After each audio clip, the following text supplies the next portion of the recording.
पाकिस्तान टूटता है तो इसका क्या असर होगा पूरे साउथ एशिया पर, खासकर भारत पर? उसमें काफी सिमिलैरिटीज है, मतलब सिंधी है काफी, पर मतलब जो थोड़ा बहुत करते हैं, बट इतने वो नहीं है, अलगाव वाली दादी नहीं है कि मतलब वो बिल्कुल ही अलग हो जाए। वो मतलब पंजाबियों के साथ फिर भी मतलब रह सकते हैं, और पंजाब तो खैर अलग है ही। तो मतलब मिनिमम 3 से तो टूटेगा ही। और अगर कंप्रोमाइज देखेंगे जो मास रेफ्यूजी मूवमेंट वाली क्राइसिस होती है वो हो सकती है, और आपका बिल्कुल अनकंट्रोल्ड टेररिज्म वाली क्राइसिस हो सकती है, और क्या होता है उस कंट्री को स्प्लिट आउट होता है। पाकिस्तान न्यूक्लियर नहीं बन चुकेगा। तबका होता है ना किसी भी वर्ग का, वो जो है ज्यादा इंसान नहीं करता ना, पसंद नहीं करते यार, छोड़ो मट्टी पाओ। अब यहाँ पे खालिस्तानी को क्या हो रहा है? कनाडा में जो सारे खालिस्तानी थोड़ी ऐसे।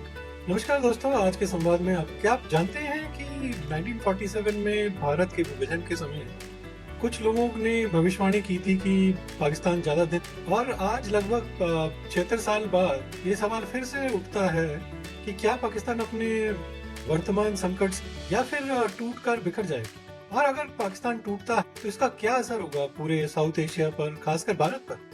तो दोस्तों, आज के संवाद में हम इसी विषय पर चर्चा करेंगे। क्या पाकिस्तान टूट जाएगा, कितने टुकड़ों में और कब तक, और इसका क्या मतलब होगा भारत और दुनिया के लिए? तो मैं हूं प्रमेश और इस बारे में बात करते हैं। नमस्कार, और मैं हूँ शालीन। तो रमेश, आपने बोला कि पाकिस्तान टूट जाएगा, वो तो ठीक है। एक चीज बड़ी पसंद आई, आपने बोला कितने टुकड़ों में। मुझे लगता है हमें हमें इस चीज को एनालाइज करने की जरूरत है कि वो कितने टुकड़ों में टूटेगा। हाँ शालीन, मतलब ये एक बहुत ही ज्वलंत मुद्दा है। मतलब पाकिस्तान की वर्तमान स्थिति को देखते हुए ये सवाल कई लोगों के मन में। एकदम आ रहा है, बहुत बहुत सीरियस। हाँ, ये अच्छा रहेगा। तो मैं सोचता हूँ कि हम पहले पाकिस्तान की वर्तमान आर्थिक, राजनीतिक और सुरक्षा स्थिति पर। तो जो पाकिस्तान है ना इस समय, वो एक बहुत ही गंभीर आर्थिक मतलब संकट से गुजर रहा है। तो मतलब इकोनॉमिक जो उनका जो इशू है वो बहुत गंभीर है। और महंगाई बहुत ज्यादा है, विकास की दर बहुत कम है, और विदेशी मुद्रा का भंडार तो मतलब ना के बराबर ही है। हाँ रमेश, और टू ऐड ऑन, अब देखें तो पाकिस्तान पर ना बहुत ज्यादा डेप्थ है, हम्म। और आईएमएफ से भी वो बार बार हेल्प लेता है। ये जो है ना, जो भाई लोन मिलता है, कोई इसको डोनेशन तो मिल नहीं रहा। Historically Pakistan is surviving on loan amount, तो ये जो लोन को रीपे बैक करने की उसकी कैपेबिलिटी है नहीं, तो एक बड़ी बड़ी डार्क सिचुएशन। तो ये तो खैर है, पर इसका असर तो आम लोगों पे पड़ रहा है। मतलब बेरोजगारी, अनएम्प्लॉयमेंट की जो बढ़ती चीजें हैं वहाँ पे, गरीबी तो मतलब बढ़ ही रही है ना वहाँ पे।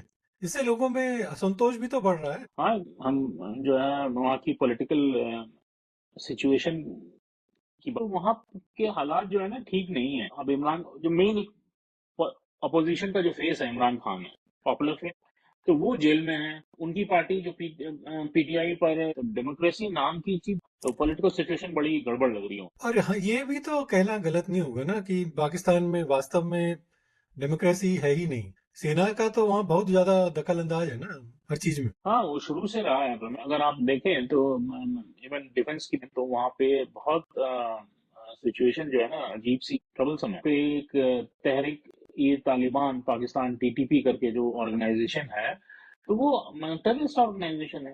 बस ये टीटीपी ऑर्गेनाइजेशन है, मुझे जो लगता है उनको उनको पॉलिटिकल वो मिला हुआ है, और वो टीटीपी फिर से अपनी सर उठा रही और है। बलूचिस्तान में भी तो मतलब अलग अलगाव की मांग तेज हो रही है ना। हम्म। हाल ही में मतलब वहां पर भी कुछ बड़े हमले भी हुए हैं, चाइनीज पे और आई थिंक औरों पे। हाँ, ये सब इंस्टेंसेस जो है ना, जो आप प्रेफर कर रहे हो, जो रिसेंट अटैक्स हुए हैं चाइनीज पे, इन सब पे, बलूचिस्तान वाला बात कर रहे हो, तो आपको क्या ये नहीं लगता रमेश कि पाकिस्तान एटलीस्ट बलूचिस्तान रीजन में is going to be split out? ये जो है ना, ये कहना थोड़ा मुश्किल है कि हम्म। पाकिस्तान बिल्कुल टूट जाएगा। लेकिन ये जरूर है, कह सकते हैं, मतलब कहा जा सकता है कि पाकिस्तान बहुत मतलब बड़ी आंतरिक चुनौती का ये मतलब उनके लिए आसान नहीं होगा। पॉसिबिलिटी बहुत, बट टूटना, ये जैसे लोग, कई लोग बोलते हैं कि अरे ये 6 महीने में टूट जाएगा, आई थिंक ये बहुत कहना मुश्किल है। क्योंकि अल्टीमेटली मतलब देश को, किसी भी देश को ऐसे बारे में बताना बड़ा मुश्किल होगा। और एक प्रॉब्लम यह है कि भाई वहाँ पे जो उनका यूनाइटिंग फैक्टर है वो तो वो है ना, मतलब बेसिकली तुम्हारा रेडिकलाइजेशन जो हो रखा है सोसाइटी में। तो वो तो मतलब अगर जब तक उनका मतलब ये। मैं आपकी बात से सहमत हूँ, पॉसिबिलिटी तो बहुत ब्राइट है, तो लेकिन उसके लिए ना कुछ और भी कारण हो सकता है। एक चीज और मैं कहना चाहूंगा, जैसे आपने कहा ना, यूनिफाइंग फैक्टर जो है कि वो उनका radicalization which is their religion part, right, Islam. तो देखिए, पाकिस्तान ये सबका अपना खुद का इस्लाम है। वो तो है। हाँ, वो एक बहुत बड़ी समस्या है। और जो पाकिस्तान आज इस समय खड़ा है ना, जिस चीज, जिस चौराहे पे कह लो या जिस स्टेट में कह लो वो खड़ा है, उसका रीजन ही यही है कि हर हर एक ग्रुप का अपना खुद का इस्लाम हम्म। नहीं, ये तो है। खैर खैर, प्रोज एंड कॉन्स। है। इस्लाम भी तो मतलब वहाँ पे उनका अपना यूनिक इस्लाम है ना। और फिर बाकी उनका जो इंटरनल संघर्ष है जो, उसका भी तो होना बहुत मतलब एक मतलब इम्पोर्टेंट थिंग है ना वहाँ पे जो टूटने का। या फिर किसी बाहरी ताकत का हस्तक्षेप भी हो सकता है। सिर्फ मतलब मैं भारत को नहीं बोलूंगा, बल्कि इवन अमेरिका जैसे देश हैं जो। हाँ, देखिए, दो मेन एक्सटर्नल फोर्सेस हैं वहाँ पे, तो पाकिस्तान का फ्यूचर डिसाइड करेगी। एक तो चाइना। चाइना ने बहुत ज्यादा वहाँ इन्वेस्ट कर रखा है, किसी रीजन से इन्वेस्ट कर रखा है। और दूसरा यूएस है।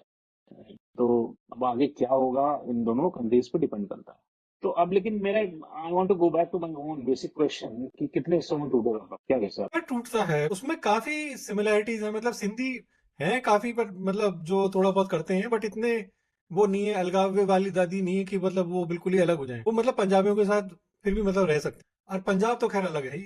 तो मतलब मिनिमम 3 से तो टूटेगा ही। और अगर सिंध हुआ तो सिंध भी अलग हो सकता है, बट सिंध के चांसेस मुझे कम लग रहे हैं, क्योंकि सिंध जो है ना वो मतलब उनका काफी सिमिलैरिटीज है पंजाबियों के साथ। तो चलिए अज्यूम करते हैं एंड फॉरगेट अबाउट टाइमलाइन इस तरह का। और ये आप बोल रहे हो, ये स्पेकुलेशन बड़ी लाउड है आजकल। तो मान लो पाकिस्तान का स्प्लिट आउट होता है बलूच रीजन में, may be Sindh Punjab separate और मे बी टुगेदर, और खैबर पख्तूनख्वा, ठीक है।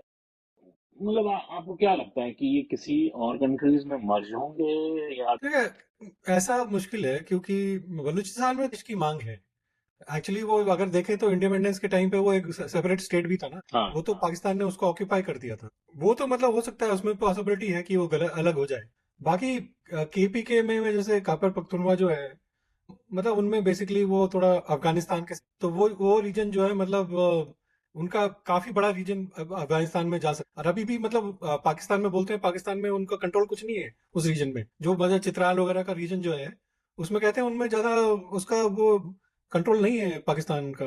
उनका ज्यादातर मतलब वही पठानों का और अफगानिस्तान टीटीपी। तो बलूचिस्तान तो डेफिनेटली अलग हो सकता है। सिंध और पंजाब में मुझे मतलब थोड़ा डाउट है, क्योंकि वो मैंने जैसे बोला वो थोड़ा ज्यादा उनमें अंतर है नहीं, और उसमें ज्यादा उनमें मतलब उतना डिफरेंसेस भी नहीं है। बलूचिस्तान और केपीके इन दोनों का ही मुझे थोड़ा डाउट है। अगर ये लोग अलग होंगे और फिर मतलब पंजाब तो खैर उनकी डिस्टिंक्ट आइडेंटिटी है ही, तो वो तो अलग होगा ही फिर। वो तो मतलब बेसिकली पंजाब ही पाकिस्तान बन जाएगा ना फिर।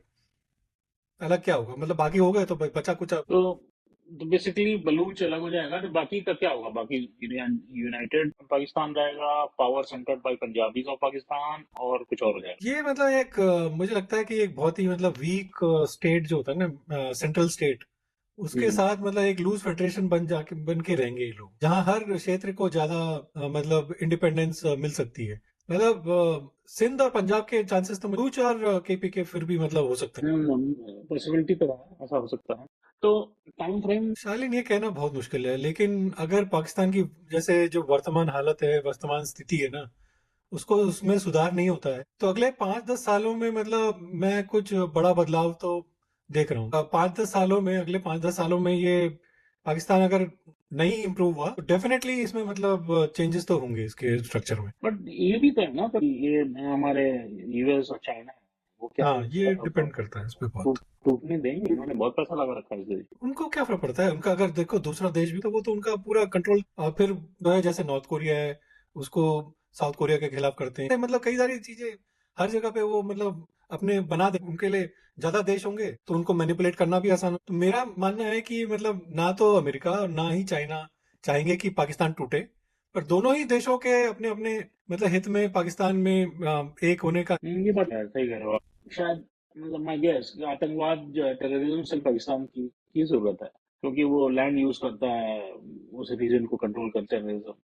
और चाइना को अपनी जो है ना सीपेक जैसे प्रोजेक्ट के लिए। हाँ, बट लेकिन अगर हालात बहुत ज्यादा बिगड़ जाते हैं तो हो सकता है कि ये देश भी कुछ ना कर पाए। हो सकता है कि वो टूटी जाए और फिर जो बने उसमें वो अपना दबदबा बना। तो अब एक एक बड़ी कॉमन आजकल पिछले 1.5 साल से स्पेसिफिकली जो इधर का रीजन है कश्मीर, पाक ऑक्यूपाइड कश्मीर साइड से बहुत ज्यादा, जो पाकिस्तान साइड में है पाक ऑक्यूपाइड कश्मीर, उधर से बहुत ज्यादा पब्लिक की मतलब वॉइस आ रही है कि they want to merge with India. तो इंडिया का क्या स्टैंड आपका, क्या करना चाहिए? मेरे राय में तो मतलब भारत को बहुत सावधानी से इस स्थिति को देखना चाहिए। पाकिस्तान का टूटना भारत के लिए भी मतलब खतरनाक हो इतने मतलब अभी तो एक पाकिस्तान से अब सोचो 4 पाकिस्तान अगर इंडिया के नेबरहुड में हो तो कैसी स्थिति रहेगी। हम्म, तो मतलब बहुत ही ज्यादा खतरनाक स्थिति तो अब सारों के साथ आई थिंक केपीके के साथ है। इंडिया का मतलब बॉर्डर लगता नहीं है उस बट जम्मू कश्मीर अगर जो उन्होंने ऑक्यूपाई कर रखा है हम्म, पाक ऑक्यूपाइड कश्मीर जो है वो भी तो मतलब फिर उसके साथ फिर तो अगर भारत उसको लेता है तो फिर वो स्थिति तो उसका प्रभाव जो इंडिया पे है ना वो बहुत ज्यादा है। तो वो पूरा जो टेररिज्म का पूरा मतलब एक जियो पॉलिटिकल केंद्र बन गया है ना वहाँ पे वो एक्चुअली भारत के लिए बहुत खतरनाक है। हाँ, और ऊपर से ना रमेश देखेंगे जो रिफ्यूजी मास रिफ्यूजी मूवमेंट वाली हाँ क्राइसिस होती है वो हो सकती है, और आपका बिल्कुल। अनकंट्रोल्ड टेररिज्म वाली क्राइसिस हो सकती है। और क्या होता है जब कंट्री को स्प्लिट आउट होता है, पाकिस्तान न्यूक्लियर नेबल कंट्री है right? तो न्यूक्लियर हम्म। वेपन्स के रिस्क वाली जो है क्राइसिस हो, तो काफी बड़ा अजीब सी सिचुएशन है, देखिए क्या होता हाँ उनका मतलब आई थिंक वहाँ पे डेरा गाजी खान में है कि कहाँ पे है उनका जो है। न्यूक्लियर वो है डिपो। तो वो भी मतलब पूरा कहते हैं बहुत मतलब अनस्टेबल। तो भारत को मतलब काफी मतलब प्रॉब्लम तो है इसके लिए और साथ ही में पाकिस्तान के साथ संबंधों को भी सुधारने की कोशिश भी को जो भी है भारत अपने पड़ोसी तो जो भी है मतलब कैरेट एंड स्टिक पॉलिसी कर तुम स्टिक ही स्टिक कर रहे हो आजकल। थोड़ा कैरेट भी दिखा दो। मैं कह रहा हूँ मतलब बोलो कि भाई हम तुम्हारे से मतलब आर्थिक सहायता कर सकते हैं ये कर कुछ मतलब कर उनको मतलब थोड़ा कैरेट दिया नहीं तो जो है ना क्या इंसेंटिव है इंडिया से बातचीत करें। तो कुछ तो होना चाहिए ना हम अलग इकोनॉमिक या कुछ फायदा हो लोग सुधरेंगे। को लगता है वो कैरेट देख के, और कैरेट तो इस बात से मैं कर पॉइंट साहब, लेकिन चलिए दोस्तों, आज के संवाद में पाकिस्तान की जो है जो करंट सिचुएशन है, की पॉलिटिकल सिचुएशन, इकोनॉमिक सिचुएशन, उसकी डिफेंस सिचुएशन पे, उसकी क्या पॉसिबिलिटी हो सकती है, कितने बाटो पार्ट में पाकिस्तान स्प्लिट हो सकता है रीजन वाइज, तो हमने डिस्कस की, होपफुली आपको पसंद आई होगी। हाँ शालीन और ये एक बहुत ही जटिल विषय है ना और इसके लिए मतलब इसके कई पहलू भी क्योंकि जैसे एक कहावत है का घर जलता है देख मतलब अपने घर भी मतलब बूंद पानी मतलब बोलते हैं। तो अगर हम अपने पड़ोसी की मतलब हम मतलब खुद की भी सुरक्षा करते हैं ना। नहीं, पर ये तभी संभव है जब पाकिस्तान अपनी आतंकी गतिविधियों को छोड़ के शांतिपूर्ण ढंग से भारत से बातचीत करे। 76 साल की लड़ाई और नफरतें मतलब देख के तो उनको मतलब थोड़ा शुद्ध बुद्ध दोस्ती का भी दामन उनके हाथ में नहीं है भाई। अभी देखिए मैं आपको बताऊँ, आप बताओ पे, अभी पाकिस्तान के कुछ एलीट क्लास के लोग, स्पेसिफिकली आर्टिस्ट लोग और फिल्मी बैकग्राउंड के लोग और टीवी इंडस्ट्री के लोगों ने दिवाली दिवाली सेलिब्रेट करी, और दिवाली सेलिब्रेट करने में उनकी लेडीज ने वो जो साड़ियाँ बिंदी बिंदी लगाई, उन्होंने प्रॉपर दिया हुआ जला के दिवाली सेलिब्रेट की, और वो वीडियो रिकॉर्डिंग और पिक्चर्स भेजी और उन्होंने इंडियंस को विश किया। तो उन बेचारों की ऐसी हालत हो रही है उस देश में, तो इसमें क्या है, जो आप कह रहे हो ना कैरेट दिखा दो, दोस्ती कर दो, बहुत 75-76 साल से, तो और वहां पे कुछ पढ़े लिखे लोग हैं वो करना चाहते हैं, ऐसी बात नहीं है, वो सारा पाकिस्तान नहीं खराब है, अच्छे लोग भी हैं वहाँ। ऐसे लोग भी है ऐसी बात नहीं है। तो वो लोग करने की जरूरत करते हैं, तो वहां पे इतने नालायक जो फैनेटिक ग्रुप बैठे हुए हैं कि उनका जीना आराम कर देते हैं, मार देते हैं उनको। क्योंकि देखो जो वो होता है ना जो अच्छा तबका होता है ना किसी भी वर्ग का वो जो है ज्यादा हिंसा नहीं करता ना पसंद नहीं करते यार छोड़ो मट्टी पाओ। अब यहाँ पे खालिस्तानी को क्या हो रहा है कनाडा में जो सारे खालिस्तानी थोड़ी हैं सिख बट जो सिख अच्छे हैं भाई 99% सिख तो ठीक ही है ना वो 1% जो खालिस्तानी है वो बवाल करते हैं। अब वो बवाल करते हैं बाकी लोग डरते हैं उनके मुंह नहीं लगना चाहते सोचते हैं कि ये अपना इनका दबदबा है दबदबा कुछ नहीं है गुंडागर्दी है और कुछ नहीं। वैसे ही पाकिस्तान में भी इनका मतलब वो मेजोरिटी में तो खैर डेफिनेटली है मैं नहीं कहूंगा वहाँ मिनोरिटी में वहाँ पे रेडिकलाइज जो है वो मेजोरिटी में मतलब वहाँ पे बहुत कम लोग हैं जो मतलब अपने दिमाग से सोचते हैं। हाँ वो तो खैर किसी दूसरी कंट्री के बारे में क्या बोला है, अपनी भी लिमिटेशन। चलिए कोई बात नहीं, तो व्यूअर्स आपको अगर हमारे, पहली बात तो उम्मीद करते हैं हमारी एनालिसिस आपको, पर अगर आपको पास कोई और फर्दर क्वेश्चन है तो आप अपने क्वेश्चन या फीडबैक हमें कमेंट फॉर्म में शेयर कर सकते हैं। और हमारे चैनल को सब्सक्राइब करिए, अपने सोशल सर्किल में भी हमारे चैनल के बारे में लोगों से शेयर करिए। चलिए फिर आज तक इतना ही। सच्चाई से जुड़े रहें, आज संवाद करते रहें। फिर मिलेंगे आपसे, तब तक के लिए अलविदा, धन्यवाद। चलिए, धन्यवाद।